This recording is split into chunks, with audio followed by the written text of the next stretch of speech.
বন্ধুরা, আজকে তোমাদের একটা চাটনি দেখাবো। তোমরা খেয়েছো কিনা জানি না, আমি প্রথম করছি। কামরাঙাটা আমার ননদ এনে দিয়েছে যে চাটনি খাওয়ার জন্য। এই দেখো কি সুন্দর করে কেটেছি, একদম ফুল ফুল লাগছে, দেখতে খুব সুন্দর লাগছে। আমি সর্ষের তেল দিয়ে, শুকনো লঙ্কা আর সর্ষে ফোড়ন দিয়ে এগুলো ভাজা ভাজা করে নেবো। এই কামরাঙাগুলোকে লবণ দিলাম পরিমাণ মতো, আর হচ্ছে একটু হলুদ দেবো। এই দেখো ভাজা ভাজা করে জল দেবো। খেতে নাকি ভালো লাগে, কামরাঙার চাটনি খাওয়া নাকি ভালো। যদি সর্দি টর্দি সেলেসা বুকে থাকে নাকি বেরিয়ে যায় কামরাঙা খেলে।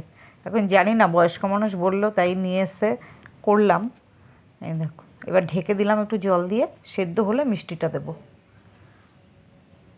দেখো সেদ্ধ হয়ে গেছে পুরো, প্রায় নরম তো এগুলো, ফুটে গেছে। এইবার আমি মিষ্টি দেবো।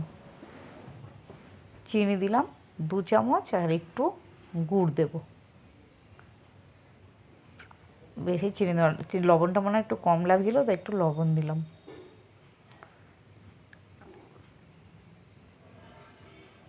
একটু মৌরির গুঁড়ো দিয়ে দিলাম। আমি মৌরি গুঁড়ো করে রেখে দিই ভেজে, একটু যে কোনো চাটনিতে দিই ওপর দিয়ে, গন্ধটা খুব ভালো লাগে।